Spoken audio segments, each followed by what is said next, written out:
Image Comics is publishing Transformers? Well, we gotta take a look at that.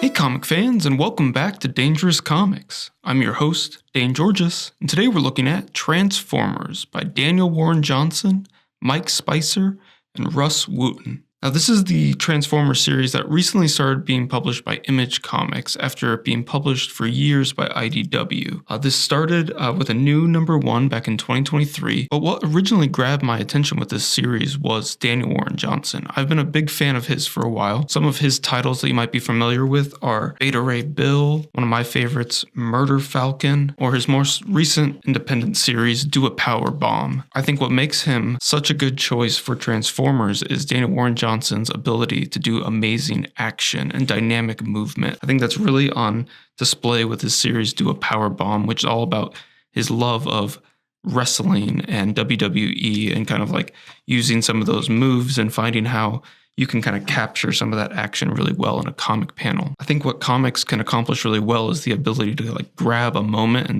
and freeze it in time. Got really great sense of scale. Another thing that I think is really important when you're doing a Transformers series, right? You got to make sure those Autobots and Decepticons look huge. And I think that's something that is well on display of his on his resume. This kind of like squiggly, scratchy line being used to show motion and speed is definitely something that Daniel is pulling from manga, selling a little bit of like motion blur. That's something that's really hard to accomplish in a black and white comic. But when you do a little bit of that scratchy line in there, you can really blur the object in frame. Now, like with a lot of other series by Daniel Warren Johnson, there's a big emotional element to these stories that kind of pulls you in with the action and gets you to stay with all the heart. This series launch kind of was like a quiet, secret launch. The first little mention of the Transformers and Cybertron and all that was started in the series Void Rivals by Robert Kirkman. And so that was kind of like a silent launch that Image was going to take over the Energon universe. And with that comes G.I. Joe and Transformers. And so there's a few different G.I. Joe titles, and Void Rivals and Transformers are the two Transformer titles as of now. But we kind of see what kind of themes we're going to be playing with as we see like war and helicopters, ships on Earth, ships flying into Earth, and kind of just like playing with time here. We're not really sure who's telling the story yet, but we see that someone has lost someone. That is a big theme of this work is loss. And so we start with Spike and his dad, Sparky. And so these were original Transformers cartoon characters and they were also in the original Marvel comic. Another bit of history with how Transformers was started. It was actually originally, they made the toy and then they came to Marvel Comics to say, hey, can you help us kind of build up this idea and kind of turn it into a franchise? And so Jim Shooter and a couple other writers actually kind of like put together the original plot threads that kind of ended up shaping the comic. But when they also launched the animated series, it went in a different direction. So immediately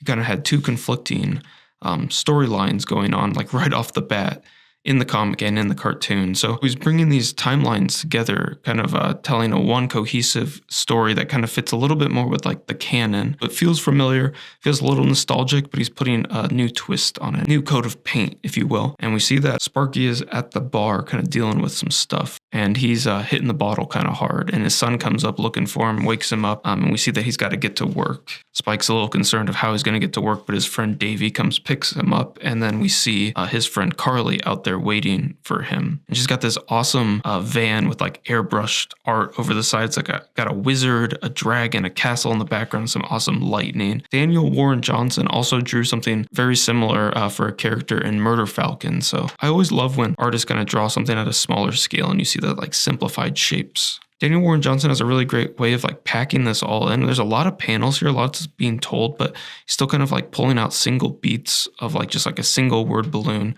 but really kind of working, especially here, there's a lot of panels. It really doesn't feel too cramped. And I think Mike Spicer and Rus Wooton have been with Daniel Warren Johnson for the past couple of projects, and I think really hit like a great groove with the three of them. The colors are always on point, and I really like how Rus does his lettering to like actually look like Daniel Warren Johnson's written lettering. So it looks so good. And I do believe, I'm not sure if he always does, but I think Daniel Warren Johnson is drawing some of the word balloons. If he's not, the way that Rus is making them looks very hand done as well. So it all just really fits the line art style that Daniel Warren Johnson has. And so they're going up on this mountain to kind of like do some stargazing. They've got a telescope and they're setting it up when all of a sudden there's a rumble and they fall through the rocks and they land on this big structure. And we can tell that it is the ship from the second panel. It's got the same kind of thrusters. And we get right into kind of like the classic telling of the Transformers of now they've stumbled upon this wrecked ship, and we see all these Transformers just splayed out, and we don't know how long they've been there. In the original series, kind of like gave us that buildup of how long they'd been in stasis mode. This kind of throws us in and doesn't give us that timeline of is it a million years or centuries or whatever, but it's not as clear, kind of building up a little mystery. Carly's saying, "What are those?" And Spike says, "They look like, I don't know, some sort of robots." And we can see in this this entryway, we've got another Transformer flying in, or at least a ship is coming toward them. This is Jetfire.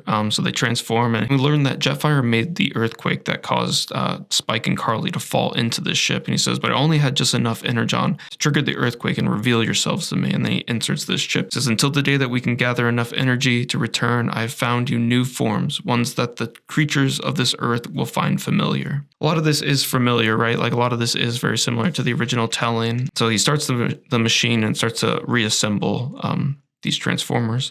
First one that comes to life is Starscream. And he immediately turns his gun and blasts Bumblebee in the face. So we're kind of like setting the tone immediately that like nobody's really safe here. This is going to be a retelling. We just lost like one of the stars of the original series. I mean, he could come back, right? But we just kind of right away be like, oh, Bumblebee shot in the face. And we get some shock. They don't really know what's going on. Starscream starts to go into like, oh, didn't you see my marks? We're at war with these Autobots. He says, "Stand aside, let me do what must be done." And so Jetfire isn't aware because he's been out exploring the stars, trying to find a solution for their planet. And he doesn't know that his planet has been at war, and we've got two sides forming, and he doesn't know which side he's on currently. And so he even gets blasted right away. Starscream is just blasting everybody. But while that's happening, Optimus Prime also is reassembled, and he just knocks Starscream right out. And there we go right away with getting like some more wrestling moves thrown in here. I love how he's grabbing him by the gun and just like clotheslining him over. The background lettering is so good. It's so dynamic on both of these panels. I love how we really just get like a little bit of detail on the ground or like speed lines, but otherwise just a sole focus on the characters, and we just kind of zero in on them in this moment of action. And then we get some of the scratchy lines to show Starscream's feet up in the air as he's falling back. These children are just kind of like witnessing these giant robots going at it. Does like I think is that a suplex as he smashes him back over behind him. So we just see two panels of just like actual wrestling moves on display by these giant robots. And when Optimus is on the ground, he notices these two tiny little creatures that have been watching him. We kind of instantly are being cued into like who's the good guys, who's the bad guys, if you didn't already know, right? Assuming that you know nothing about Transformers. We see that Starscream has been, since we first met him, has been blasting away at other robots, and we instantly see that Optimus turns and shows kindness to these humans. So his nature is kindness, whereas the Decepticons are already showing just a brash hatred and violence to anything that's other to them. Ratchet comes to life, and he's kicking at Starscream to try to give Optimus some extra time. I really love how Daniel Warren Johnson is kind of leaning into like more of a toy kind of design for these characters. I think because a big introduction to maybe like my view of these characters would have been like the Michael Bay Transformers movies, and those guys were so like unnecessarily detailed in like every way, where you'd see like every rivet and every like cord or like everything that was going on within them and how they transformed. And I really appreciate just this kind of more blocky toy look that these characters actually have. And I think it really kind of helps give them an actual distinct silhouette, so you can kind of tell them apart a little bit better. Otherwise, these characters could really start to blend. I think it gives them good just color blocking. It's just a really smart choice to not like overdo this of like make them super slick and real. It's like, no, these are like an alien robot. Like maybe they could look a little different, and kind of gives me hope that maybe I could draw something like this because I feel like I was always so intimidated by the movie designs. It's like, how would you ever actually go about drawing that? But this feels, obtainable, that you could break it down into shapes a little bit more. Optimus is kind of having to make a choice here as he's realizing that, they might start to be outnumbered as other Decepticons are coming to life and just there's carnage going on. We're getting a little bit more of like that wartime setting as they're immediately brought to life amidst battle. And Optimus has the idea that, like, we're going to have to get out of here. So he's like, with my new form, I think I have a trailer. He sees it and he tells Ratchet to start gathering up their comrades in the trailer. So he's throwing them in there. And while he's getting blasted, Optimus is trying to grab whoever else he can and distract them. But he's confronted with Bumblebee. And we get this really emotional moment of Optimus picking up Bumblebee in his arms. And it's just really a testament to like how much you actually feel this moment between these cold steel robots. Like, you do feel this loss. In the short amount of time that we've known this character, I really feel like that loss gets sold to us really well. And Starscream is instantly seeing this mourning as a weakness. And he says, look at this fool, mourning over the weakest of them all. And this is when Optimus kind of has to make a hard choice that he's going to have to do something drastic since they're outnumbered and outgunned. So he has them help push this gun over to him. And I love how we're seeing like the scale of like how big a gun is for this Autobot that these two humans have to like push over with all their might. And such a great shot is like this cassette that transforms into one of the dogs is running toward him and he blasts it and just knocks it over. It's just, these two frames are amazing of like how this creature is in motion. We never really get like a still view of it. It's just like constantly like moving. Such a great illustration. Even just how this foot is being lifted up, about to smash onto Optimus, and he rolls. Just all the choreography is really well laid out, and it's very understandable, even though these characters are kind of just shapes at some points. More Decepticons are getting put together, and that's when Optimus has to say, I have no choice, and he blasts the main computer that was putting everyone back together, kind of dooming some of his comrades and friends to not be put together immediately. This is also going to cripple the Decepticons that were not fully put together, and that's when Optimus makes a run for it, and we can see that he's carrying Spike and Carly. And it is interesting how like this Hasbro Energon universe is kind of like a war story overall with the G.I. Joe and Transformers. And we get this amazing, I think, kind of leaning into like, I feel like you would see this a lot in 90s comics, but a page turn that is also a comic turn. And it's really fun as it's like them transforming. So they're mid-transformation here, and then we turn the whole page and they've turned into their car forms. And once again, just amazing, like not even a real background, right? Just the vroom, speed lines, orange, yellow. Mike Spicer just is so good at like drawing out the foreground, background, and like making this still feel like a full image, even though, we are just getting like a giant sound effect and some cars, but you still feel like that sense of place with the color. And we now see that the kids are within the trailer, and I think this is such a fun turn. The cars are speeding from left to right, and then we turn the book like this, and it's almost like we've continued that trajectory of like from here to whew, and they fly out this hatch. It's just such a fun like turn of the page, fills the motion of the characters, and I think such a good use of the printed format.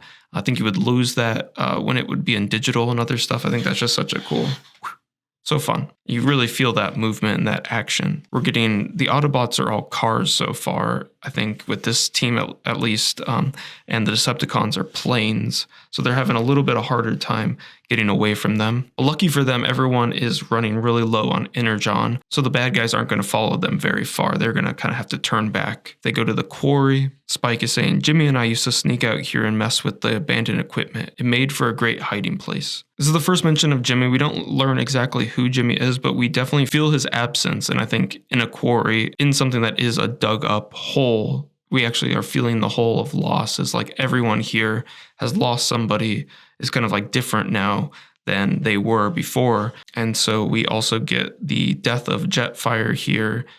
He's getting filled in on kind of like what the world is like that he missed trying to find a solution for his planet. He's saying, you must forgive me. I have been away for centuries. I did not know about the war. I did not know you were the new Prime. And so feeling bad that he brought these people back to life just to die. He is saying, I have failed my mission. Cybertron will die. Everything will die. And we're left on this very quiet moment. And I think we're seeing here the sun is starting to rise on a new day after this loss. The Decepticons are kind of getting their forces together. We see Spike's dad, Sparky, who's kind of ending his shift. It's the morning now, and he's with his friend Dave, kind of worried about him. They are going to start heading out, but as soon as they do, Starscream is here, just wrecking up the power plant that these two guys work at. Just lucky enough for them, they went right to where Spike's dad, Sparky, works. And he's starting to rip up all these coils and energy supply, and he's trying to get mine the materials that he needs from it to create their own power source. And as he's doing that, he looks down and he sees these little humans, and he reaches over and grabs up Davy and squishes him in his hand with a really, really horrific panel of just Starscream laughing, so pathetic, as we get this gross squish sound effect, like formed in blood that just shot up from just squishing this human between his metal hands. I think that's another thing that really kind of sells like the size and scale of these Transformers, that they could just like squish us just so easily and just we're like nothing to them. They live on this planet of metal and we're on this planet of flesh. So just how could we ever stand a chance against them? Really kind of sells the terror of what this could mean for humanity, and just kind of gets a little bit more violent than, the original tellings ever really got. And we get a note from Daniel Warren Johnson just kind of telling us of his early love of Transformers and how this is such a dream project for him. Tells the story about how when he was in school, he brought his Optimus Prime toy onto the bus, and sadly, he dropped the toy and the hands popped off and rolled under the seats, and he wasn't able to get the hands back. So his Optimus always was missing hands. Seeing pictures of Daniel's studio, you also know that he collects Transformers toys, so I think he's made up for some of those losses in his past. You can just tell this is a passion project for him and something that he's loving drawing. There's so much just fun on these pages. We get these little ads for Void Rivals, which I said was the Trojan horse for the Energon universe, and used it to kind of like silently sneak this out into the universe and then surprise everyone with this growing Transformers G.I. Joe shared universe. And we get a little image of next issue and then some of what is coming for G.I. Joe. We got Duke and Cobra Commander, and I think these series actually wrapped up, and now they've even gone on to their next titles, which I think it's Scarlet and something else. I wasn't ever really that into G.I. Joe growing up, but this shared universe and especially this Transformers comic has kind of piqued my interest into checking it out. We get an amazing ad for Murder Falcon, which is definitely a series that I'm going to be covering on the channel. It's such an emotional and well-told story. It is like one of the few comics that has like touched me and made me cry, and I think it just has amazing character arc and growth, and I feel like it's something that I would have to cover like every issue of because it's so much fun. I really, like I've been saying, I enjoy all of Daniel Warren Johnson's work, and Transformers has really surprised me with how much I've liked it, just because going into it, I maybe wasn't like somebody that's reading Transformers previously, but this series has gripped me. I believe, like I said, this is on issue 10 now, so you can definitely pick this up in some trade paperbacks, and definitely check out some of Daniel Warren Johnson's other creator-owned work, like Murder Falcon and Do a Power Bomb. I think if you like any of his Transformers work, this stuff will also speak to you. This is also Image, so can't go wrong with a Daniel Warren Johnson comic. And if you're a comic fanatic and you just can't get enough, maybe you should check out some of my comics too at DaneGeorges.com. I've got Doomskull, which is a series about an ex-supervillain that goes on to work at a grocery store with his minion Bag Boy. I've got 3 issues of that with a 4th on the way. Just finished inking it. I'm going to start lettering it very, very soon.